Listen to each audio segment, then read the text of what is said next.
காட்டில் ஒரு ராஜாவும் மந்திரியும் போயிட்டே நாங்க. திடீர்னு அவங்க கூட வந்த பரிவாரங்களை விட்டு அவங்க தனியாக போயிட்டாங்க. வழி தெரில, எப்படி காட்டை விட்டு வெளியே போகிறதுன்னு தெரில. அப்போ இந்த ராஜாவுக்கு தண்ணி தாகம் வந்துருச்சு. உடனே ராஜா அந்த மந்திரியை கூப்பிட்டு எங்கே இருந்தால் தண்ணி எடுத்துனுவான்னா. அவன் சுற்றி முற்றி பார்த்துட்டு, ஐயோ ஒரே காடாக இருக்குது, இங்கே தண்ணியே கிடைக்கல. ஐயோ இப்போ எனக்கு என்ன தண்ணி வேணுமே, என்ன பண்ணுறதுன்னப்போ அந்த காட்டுக்குள்ளே ஒரு குருட்டு பிச்சைக்காரன் வந்து நேர்கிறான். இவனை கேட்டு பாருண்ணா. மந்திரி சொன்னா இவனே குருடனா இருக்கிறாரு, இவருக்கு எப்படி தெரியும், இருந்தாலும் கேட்டு பார்க்கலான்னு. ஐயா இந்த பக்கம் எங்கன்னா தண்ணி கிடைக்குமா, ராஜாவுக்கு தண்ணி வேணும்னா. அப்படியான்ட்டு அவன் என்ன பண்ணா, அந்த குருடன் ஒரு பக்கம் நின்று அப்படின்னா, இன்னொரு பக்கம் நின்று 4 பக்கம் அப்படி மூக்கை உறிஞ்சி பார்த்துட்டு, இந்த பக்கம் போங்க ஒரு குளம் இருக்குதுன்னா. அதே மாதிரி போனால் அந்த பக்கம் ஒரு குளம் இருக்கு. இந்த ராஜாவுக்கு ஒரே ஆச்சரியம், எப்படிடா அந்த குருடரை கூப்பிட்டு எப்படி தெரியும்? ஐயா கடவுள் எங்களுக்கு கண்ணை தான் பிடிக்கிட்டாலும் இன்னொரு உறுப்புக்கு நிறைய ஆற்றலை கொடுத்துருவாரு. அதான் கடவுளுடைய, ஒரு உறுப்பை பிடிக்கிட்டாலும் இன்னொரு உறுப்புக்கு நிறைய ஆற்றலை கொடுத்துருவாரு. எனக்கு கண்ணு தான் இல்லையே தவிர மூக்கில் உறிஞ்சிற சக்தி நல்லா இருக்கு. 4 பக்கமும் உறிஞ்சு பார்த்தேன், இந்த பக்கம் வந்து குலுங்காத்து வந்துச்சு, கூடுதலா வந்துச்சு.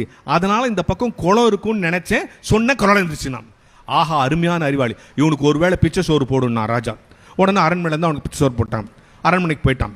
அங்க போனவொடனே இந்த ராஜா கிட்ட ஒரு 3 வியாபாரிகள் வந்து முத்தெல்லாம் வித்தான். இதுல எந்த முத்து நல்ல முத்துன்னு செக் பண்ணும். டக்குன்னு ராஜாவுக்கு அந்த பிச்சைக்காரன் ஞாபகம் வச்சு அவனை கூட்டுவாங்க. கூட்டு வந்து இந்த 3 முத்துல எது நல்ல முத்துன்னு சொல்ல முடியுமான்னா. அந்த பிச்சைக்காரன் 3 என் உள்ள கையில் வைங்க சொல்றான்னா. ஒன்னா வச்சு எடுத்தாங்க. 3 வச்சோன்னே 2 ஓகே பண்ணிட்டு 1 சரியில்லைன்ட்டான்.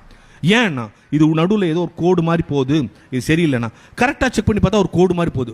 ராஜாவுக்கு ஒரே ஆச்சரியம், அதாவது மூக்க உறிஞ்சி சொல்லிட்டான்.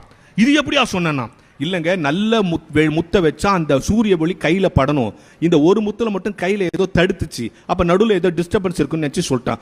ஆஹா அருமையான அறிவல், இனிமேல் டெய்லி உனக்கு அரண்மனையிலேருந்து பிச்சை சோறு போடுங்கன்ட்டான். சந்தோஷமாயிடுச்சு. கொஞ்ச நாள் கழிச்சு ராஜாவுக்கு தனியாக வைக்கும்போது ஒரு டவுட் வந்துச்சு, இப்படி எல்லாத்தையும் சொல்கிறானே. அவனை கூப்பிட்டு இன்னொரு நாள் கூப்பிட்டு ஒரு நாள் தனியாக கூப்பிட்டீங்க, வா எல்லாம் சொல்கிறியே என்னை பற்றி ஏதாவது சொல்லன்னா. அதுக்கு பிச்சைக்காரர் சொன்னால், வானா சார் சொன்னால் நீங்கள் கோச்சிப்பீங்க, சும்மா சொல்லு. வேணாங்க சொன்னால் நீங்கள் கோச்சிப்பீங்க. நான் தானே கேட்குறேன், சொல்லு. யாரும் இல்லை சொல்லு.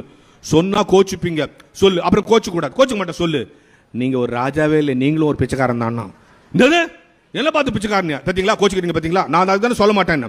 எப்படி சொல்கிறேன் அதெல்லாம் எனக்கு தெரியாது, நீங்கள் பிச்சைக்காரன் வேணா உங்கள் அம்மா போய் கொள்ளுங்க. ராஜா கிடக்கணும் அவங்க அம்மாட்ட போட்டோம். அம்மா என்னம்மா நான் வந்து ராஜா இல்லையாண்ணா.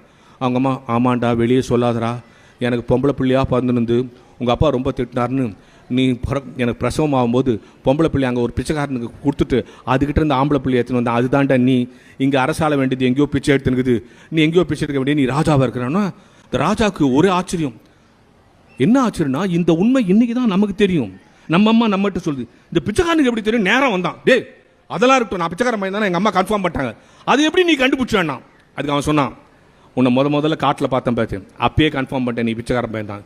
எப்படின்னா, ஒரு ராஜாவுக்கு உதவி செஞ்சா ஒரு பொண்ணை கொடு முத்த கொடுன்னு சொல்லுவான், நீ ஒவ்வொரு முறையும் பிச்சை சோறு போடு பிச்சை சோறு போடுன்னு பார்த்தியா, அப்பயே முடிப்பட்டு.